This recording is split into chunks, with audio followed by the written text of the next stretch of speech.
Good afternoon and welcome to Lunchtime Series with me, Kevin Britz, proudly powered by leadershipbydesign.co, where we aim to add value to people's lives. You can listen to us live every Wednesday and Thursday at lunchtime on ebizradio.com, where we talk everything leadership, coaching, and marketing. And you can catch us on our Lunchtime Series on all major podcast channels today. In today's marketing and leadership segment, joining me as per usual, marketing and communications expert and co-host Craig Page-Lee. How you doing, Craig? Hello, Kevin. Great. Yeah, thanks. Good to be chatting again. And just to let you know, this is our 130th consecutive show. Obviously, taking into account the fact that we usually pause our recordings over the festive season. And I try to then sort of look, project forward to see where we're going to end the year. We'll probably end up on about number 140 milestone coming up to the end of the year. So, yeah. It's been a great journey, and I'm looking forward to pushing through the 140 to the 150 soon.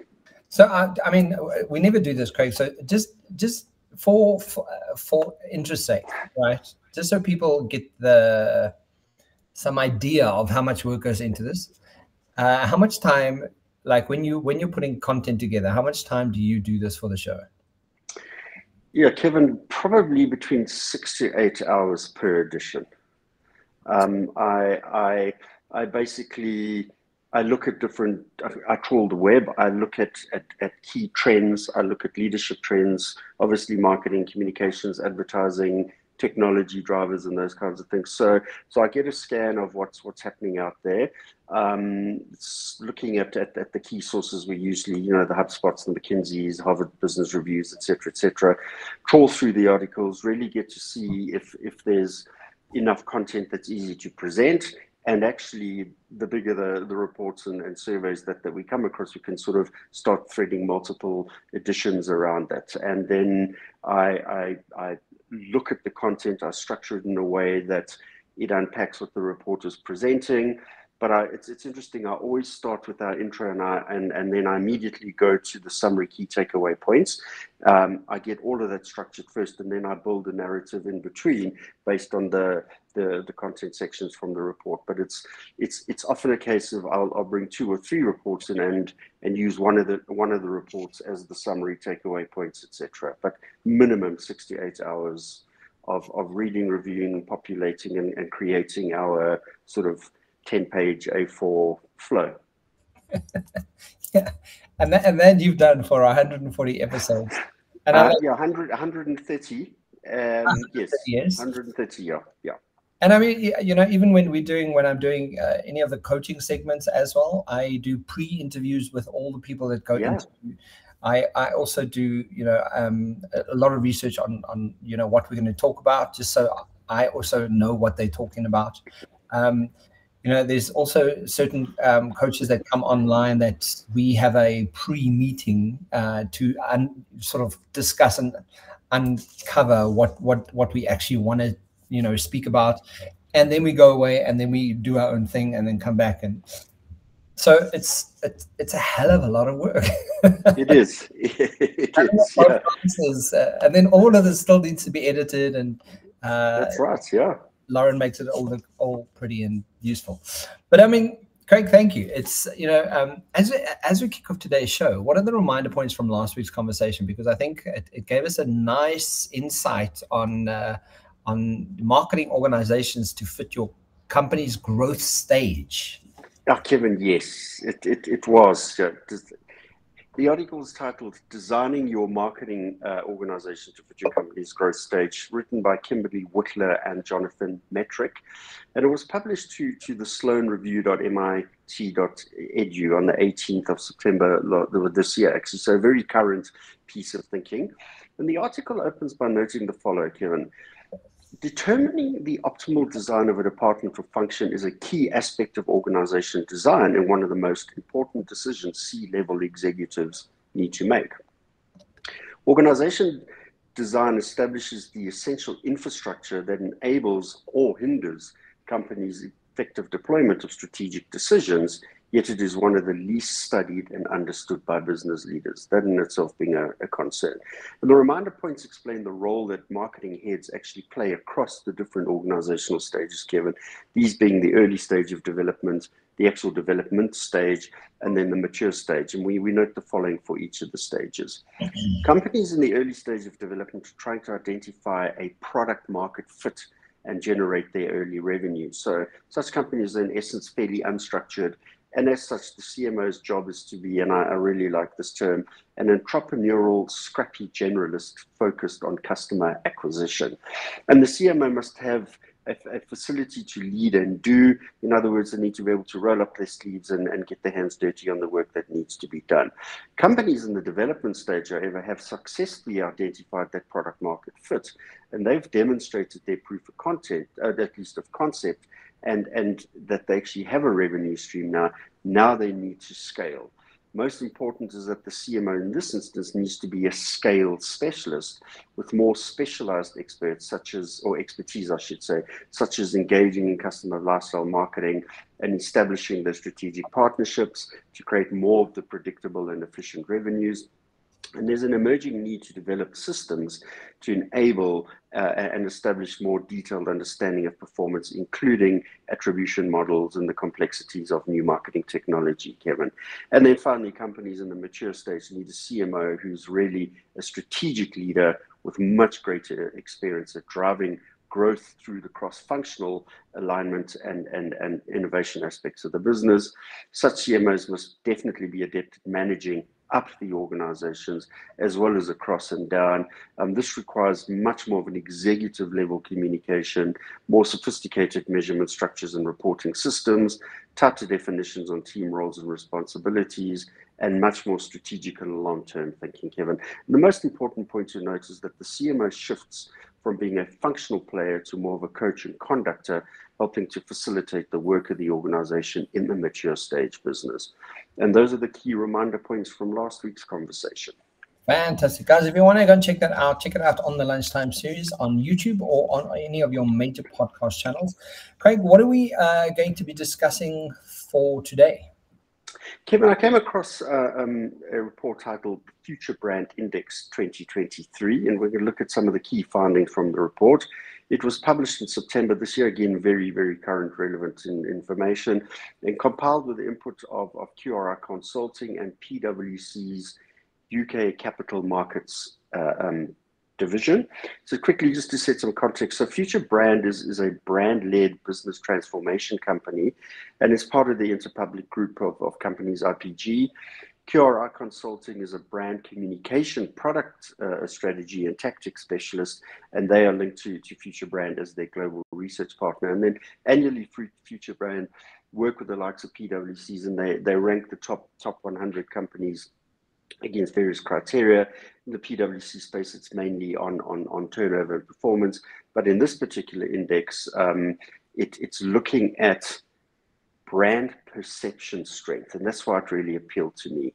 And brand perception strength is then calculated using 18 different brand purpose and experience attributes, Kevin. So yeah, a very complex methodology. So what exactly is the Future Brand Index, Craig? So Kevin, as I say, so it looks at the 9 attributes around purpose. It's the first time I've seen the measure on this basis. 9 attributes around purpose and 9 attributes around experience. And then it defines the criteria behind each of these, and each of the brands gets a ranking and scoring to position them on that purpose experience index. So let me quickly just give you the 9 purpose attributes and define what it is that they actually look for, because it's really compelling insights into the key questions that are asked in each instance. So the 9 purpose attributes are listed as firstly premium. And here it's a case of, has a product or service that people value more than their competitors. Inspiration is about inspires change for better. Authenticity has the credibility and authenticity to achieve this vision. Innovation is about creating products and services that are genuinely useful. Resource management, it's about acts ethically to maintain a sustainable environment. point 6, or at least attribute 6, is indispensability. This is about people depending on the brand. Number 7 is individuality. It's about its distinctiveness and difference. Number 8 is thought leadership. The brand has strong ideas and principles. And number 9, in terms of purpose, is mission, which has a clear sense of the future. So you can see, deeply threaded and connected components in the purpose space, but all incredibly relevant questions to ask the brands in question there, Kevin. Then moving to the experience attributes, again, there's some wonderful positioning aspects against that. The first one starts with personality. So the brand has a strong and engaging personality. The second one is about story, something we speak about often. It has a clear and defined story. The third is about attachment. It builds strong and emotional connections. The fourth measure in this space is about consistency. Does the brand deliver a consistent experience to customers? The fifth point is seamlessness. Does it meet customer needs at every single touch point? Sixth being people, well known for the quality of its people. 7 being pleasure. Is it a pleasurable brand? 8 being well-being. Does the brand contribute to people's well-being? And then 9, really a beautiful one, respect. Does the brand respect and enhance people's lives? So Kevin, you can see an incredibly comprehensive thread of key components that have absolute relevance to people engaging with the brand and the brand in meeting their needs. Great. But what's interesting about just looking at those points is like purpose and experience attributes. You could use this for a brand, but you could also use it for per department of a business. Very much so. Very, very much so. Yes. If you're looking at a marketing department, what is the purpose attributes of a marketing department? What are the experience attributes of a marketing department? What is that for a learning and development team? What is that for a finance team? And when you really, because it's really, it speaks to characteristics and attributes that really solidifies and creates a beautiful picture for every person in that environment. And I like what you just said, because obviously these nine attributes on either side of the spectrum at the highest level could become less.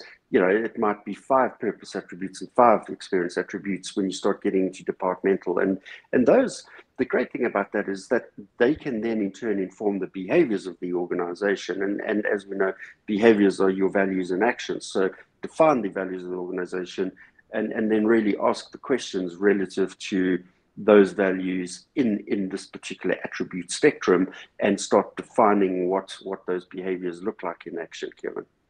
So, you did mention brand perception strength earlier. Don't you want to expand on that for us, just to Yes, absolutely. So the report covers a point in a dedicated section, which is titled "The 5 Big Brand Priorities in 2023." Kevin, but before I cover the 5 brand priorities, I thought it's just worth quickly just looking at this definition around the term brand perception. So according to blog.hubspot.com, brand perception is the sum of a consumer's feelings, experiences, and thoughts about a product or service.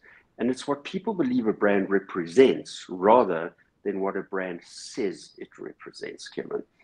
But yeah, exactly. So let's just go back and look at the key priorities. The paragraph opens with the following statement: to avoid the purpose void amid eroding levels of societal confidence, corporate trust, and rising fears associated with new technology, business leaders must be fully aligned across the following 5 priorities.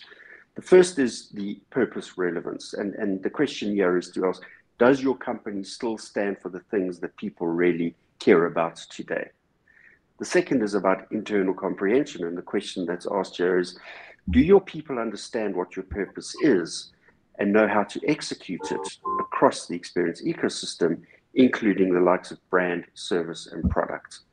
The third is the smart priority. And the question to ask here is, do your people know which specific parts of your total experience ecosystem exponentially matter, i.e., what are the truly signature moments of that engagement, Kevin? The fourth is about taming technology, a lovely term. And the question to ask here is, where technology intersects, is the experience reassuring and enabling customers? And then the final point here of priority is uncompromising distinctiveness. And the question to ask you is, do all and each of these moments uniquely reflect your brand and nobody else, Kevin?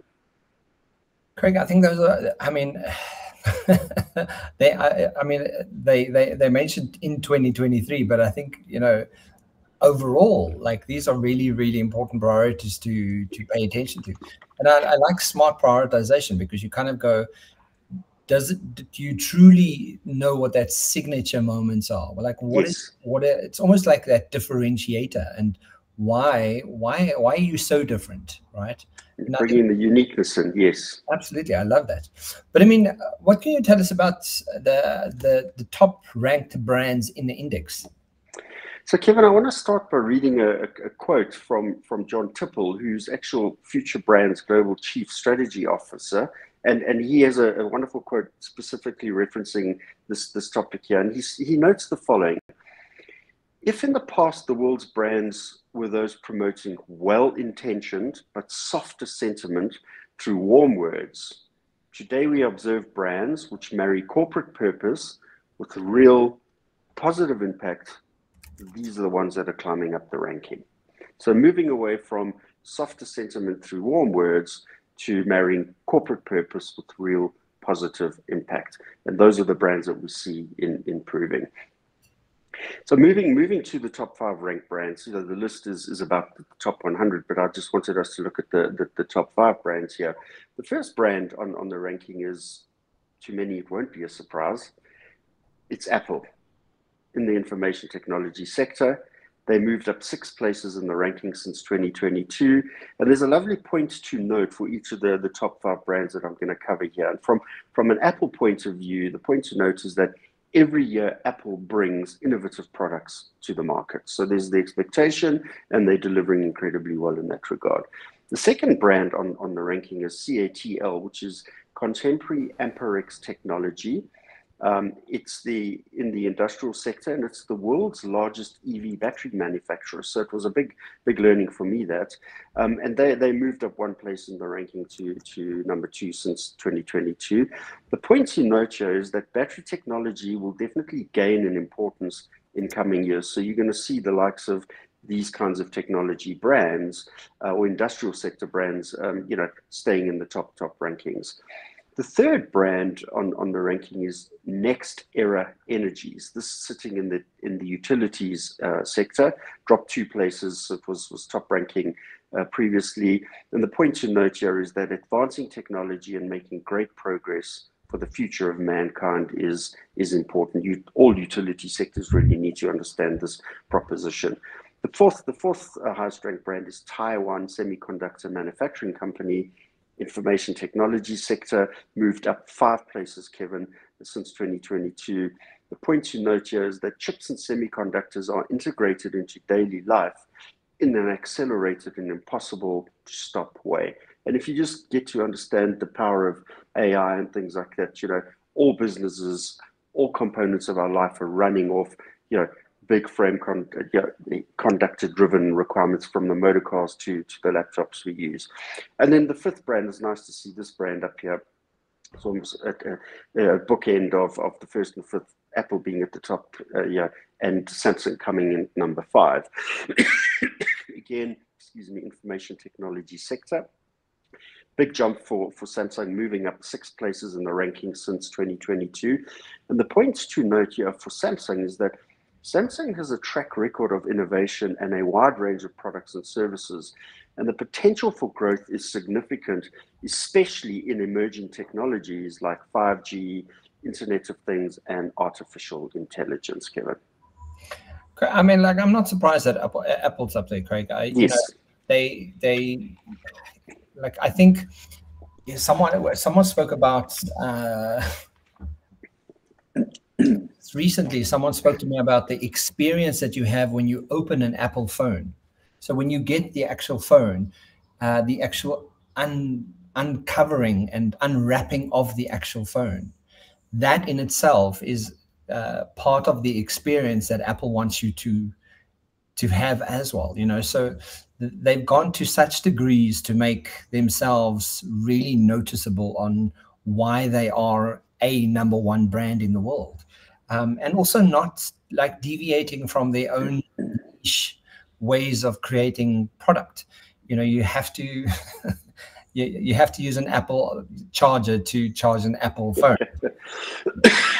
And your Apple phone doesn't connect to Samsung devices, and it's been very, very specific. So like, and it speaks to some of the previous points that you made. So it's really interesting to see that. But also, you know, like we're definitely in the wrong we're in the wrong business if semiconductors are right up there, Craig. We should just open a semiconductor South African plant. And it's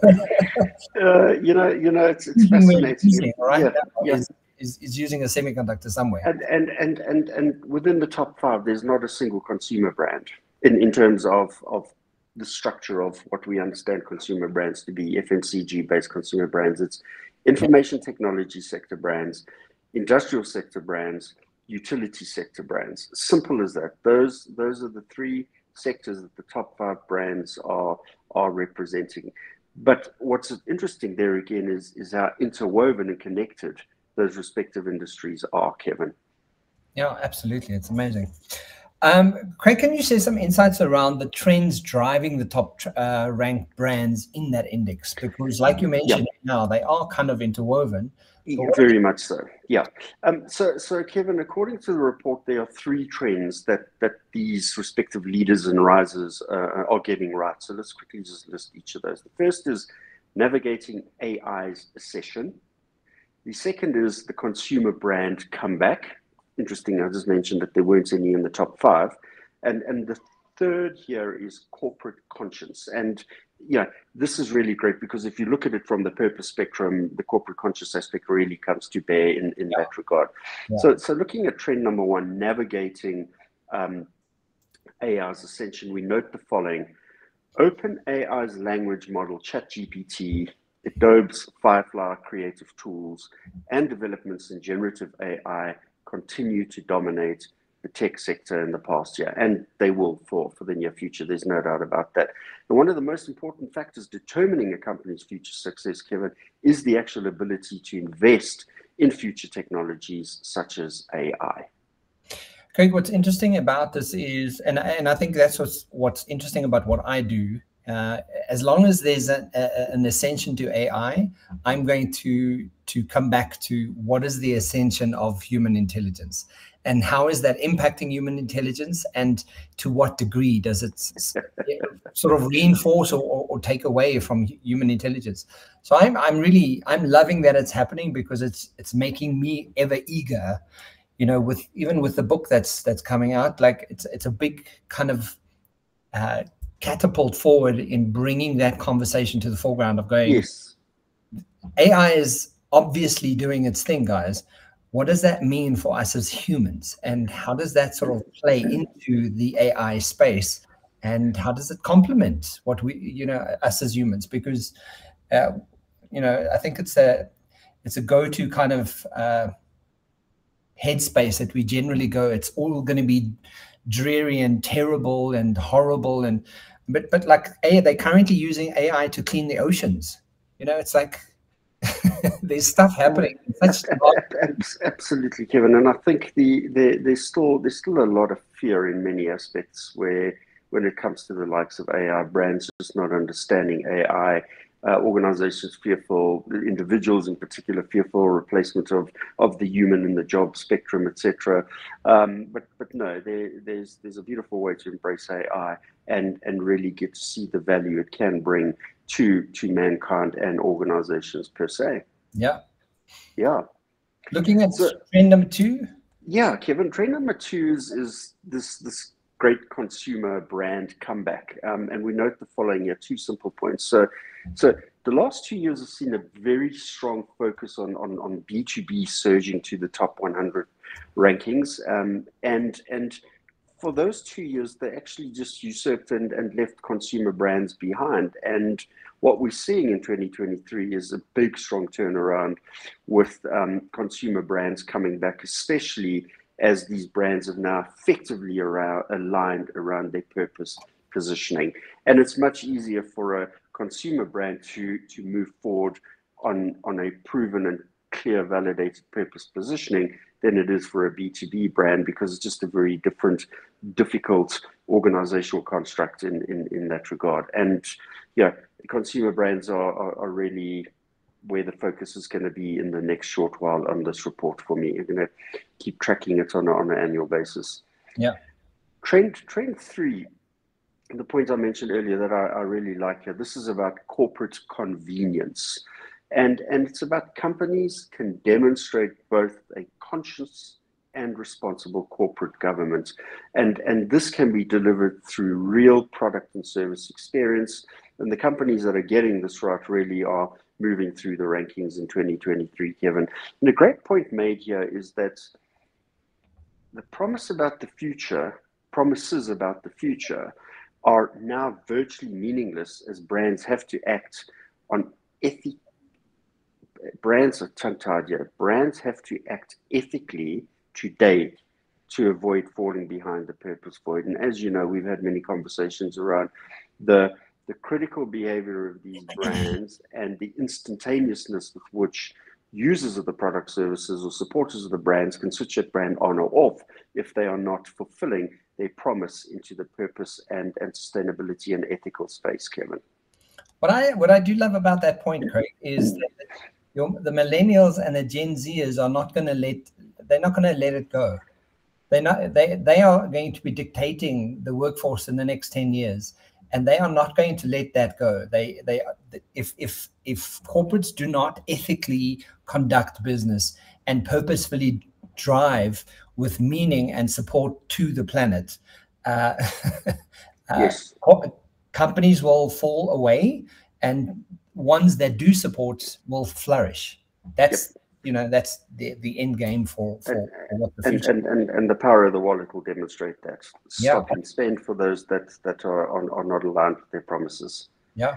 Kevin, the report closes with a really great paragraph here, and it says, from the rise of AI to the surge prominence of consumer brands and the growing emphasis on corporate conscience and governance, our research offers crucial lessons for brands hoping to thrive in a rapidly evolving and unpredictable world. Innovation continues to sit at the heart of those companies leading the way. If one thing is clear, it's that a new era of corporate purpose is dawning. Words are no longer enough when we find ourselves in a state of perennial disruption. Everything must come back to a tangible action and positive impact if brands are to future-proof themselves against the many challenges which exist today. Closing statement here is that above all, brands must avoid being swallowed by the purpose void. In this new era, there can be no worse place to be. An incredibly powerful statement, and it talks directly to, particularly to the last point, where the ethical delivery of brand and meaning is so important these days, Kevin. Yeah, it's funny. I just saw Simon Sinek yesterday say, work hard, play hard. And he was saying it's one of the stupidest things businesses have ever said. What we should do is we should be working smart, play always. And I thought that speaks to purpose, right? It's like, if you really have to find the purpose of the environment that you're finding yourselves in, and it speaks to those beautiful 9 points, it really helps to solidify how to avoid that purpose void. Because if you play smart and you play or you work smart and you play always, it's a wonderful way of avoiding the purpose void. So I've written that down. I really like that. I'm going to go and check that out. So, I mean, as we're in today's show, what are the key takeaway points for our listeners, Craig? So, Kevin, for today's takeaway points, I want to reference a high-level overview of the 8 sectors that were measured in the report. And we measured them and mentioned that only 3 of them actually sat in the top 100. But let me give you a bit of an oversight of each of the 8. So the first sector is named consumer discretionary. And this is about consumer brands. This is where the consumer brands have made a big resurgence in 2023, Kevin. And consumer discretionary achieved the title of 2023's top sector And a key reason being that the economical and political environment is actually driving people towards companies which are providing much higher levels of quality and actually have a positive impact in their lives every single day. The second sector is named information technology, and interestingly, it was just positioned previously as technology sector. This sector dropped to second place in 2023 after being in the top position for 2 consecutive years. Interestingly, 18 brands appear in the top 100, with 10 of the brands moving up the rankings in 2023 for the information technology sector. And the average attribute scores across the sector show overall growth compared to previous years, this being influenced by fundamentally the growing interest in AI development, Kevin. The third sector is named consumer staples. As with consumer discretionary, consumer staples brands have shown a much stronger performance among the top 100 this year. Many of the attribute scores there have increased across the sector, and take note, not a single one has decreased.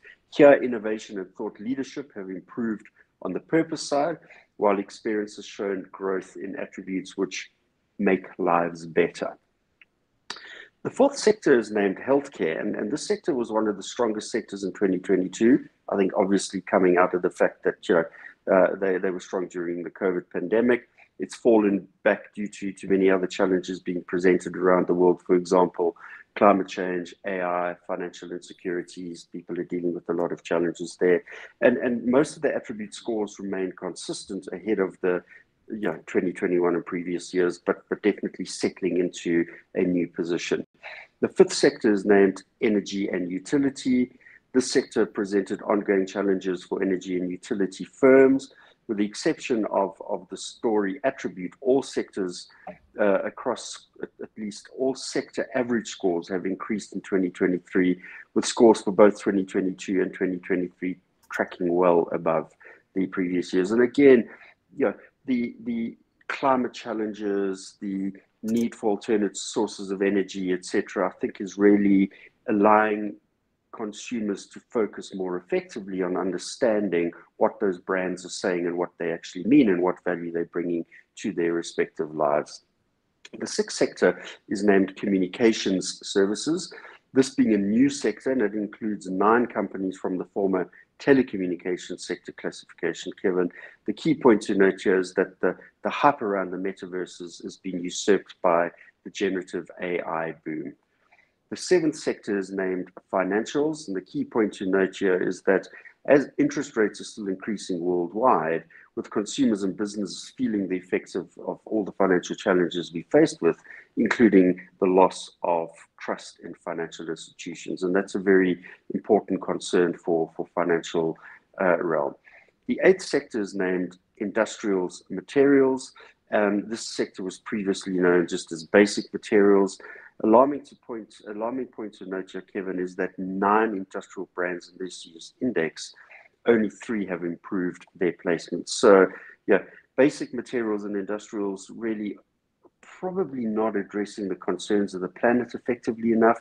They're probably not, delivering on their promise of purpose and sustainability either. And I think that in itself is definitely leaving consumers to see them in a bad light and not engaging in them with the way they should be. That is the wrap up for the key takeaway points for today. Craig, what's interesting is the Future Brand Index, like just those 9 points on purpose and what's the other one? Purpose experience. And experience, right? Yes. What a beautiful workshop if we could take that brand index and unpack that with brands, and then support that with the future of work as humans, the primary skills of the wings concept of what the future of humans it looks like as well.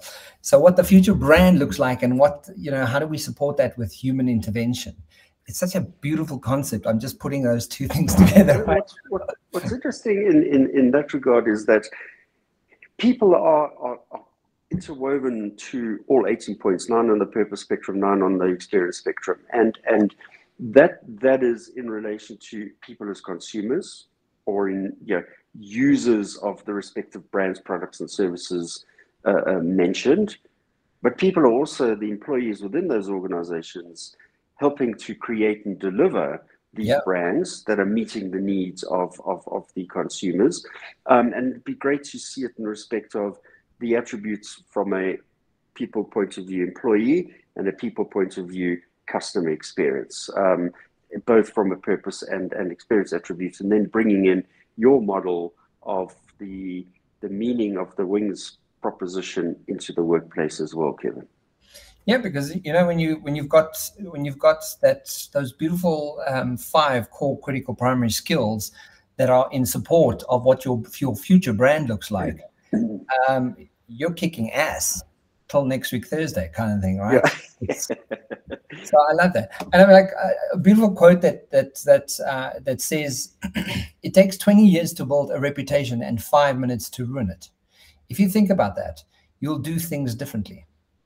Yes. And Warren Buffett said that. Okay. And when you take that in the context of today's conversation, the reputation building or breaking is either misalignment with the purpose proposition or misalignment with the experience proposition. Yeah. And those two don't exist mutually exclusive from each other. Pull them together to create this amplified universal truth that the brand needs to deliver against. And then you're not going to break the brand, you're going to build the brand. And also, like you said, Craig, if you filter that down, you may not use all 9 points specifically in departments, but part of what that future brand clarity from both experience and purpose can filter down into departments and can filter down into the functionality of that brand. It just makes it so like it's like a moving force of the entire brand in the same direction. And Kevin, I just as we're chatting again, I'm reflecting over some of the points that were in the experience attribute list. So one of those was personality. Now you take it from organization to person, individual. Yeah. Personality. The business has a personality. The brand has a personality. But you as an individual, what is the experience attribute to personality in your own personal capacity? Do you have a strong and engaging personality? Are you a softer, more quiet individual, slightly more introverted? What does that do to define your own personal brand? What is your story? Do you have a clear and compelling story to tell? Is it believable? Are people going to lean in and engage with you as a person, or are they going to actually go, no, this is an individual I actually want to keep out of my social construct? So really being able to take those points and start applying it for a bit of introspection and self-reflection, going, where am I on the spectrum if this was a measure? And to that point, the quote that I mentioned from Simon Sinek, he was specifically talking about when you get your head out of the idea of this is a job, I'm in this job, and I work hard and I play hard, and you actually start thinking of yourself, well, this is my career, and I work smart and I play always. It just changes the dynamic, right? If you're going to take the stance of really being part of a brand, you may as well be great at being part of the brand and the story that you're bringing to the brand. Then it becomes an exponential career or add-on to your career that you were part of building that brand. And very often people just see themselves as the employees of that company. And I think that's part of the conversation around what the future of work looks like. And, the Future Brand Index speaks to is we need people to think. We need people to actively think and be self-aware of who they are while they're in this brand. And Kevin, the organizations really need to present the culture of the business in a way that talks to the facts around working smart and playing hard, because when that is articulated effectively through the values and positioning of the business, then the individuals that the organization needs to attract into the organization, the values align. Yeah. Because employees are looking for businesses that align with the values that are driving their life and that they live to. And when organizations get the work smart, play hard proposition right, there's going to be a lot more interest and drawing from people, because I can tell you now, just about every single person I know would want to live and subscribe to those values and have the same experience within the organization. And I think we should drive that narrative, Craig. We have impact and we have a voice. We have a sounding stage right here, and we should do it. I want to go and have a look at that model and the video and just see how we can pick up on that conversation for one of the shows, because I love Simon Sinek's work. And I think that that would be great, because I think we're not aware of the evolution of what leadership looks like, and it's still, as much as we know that it is evolving and people need to change their strategies and how they implement leadership, and what leadership should look like and in the next 10 years, it needs to be more obvious. And I think, work smart, play always is a beautiful way of just kind of going, yeah, guys, like stop trying to work people to death, and rather get to a point where you're kind of going, we need to critically think. Again, the primary skill, we need to critically think on how do we re-engineer how to work smarter so we can play more. And I like that. Yes. and have that as a leadership strategy, rather than just going, well, just put them to work, just make it happen somehow. We're not living in the dark ages. That's not how life works anymore. Correct. For some, I think, talk about it for a while. Yeah, there's a few out there who might think it does still operate on that basis. Yeah. Exactly. Greg, thanks so much, guys. If you want to catch it, it's lunchtime on ebizradio.com every Wednesday and Thursday, or all your major podcast channels. Thanks, Craig. Thanks for joining me, and thanks for a wonderful experience and information, and 130 shows. Well done. Thank you for always making it happen. You're more consistent in my life than anyone, actually. The one consistent thing I've done for 3 years. 2 years. Brilliant. Yeah, that's awesome. Thanks, Gray. Have a good one. I'll chat to you soon. Look forward to chatting next week. Thanks, Kevin. Bye.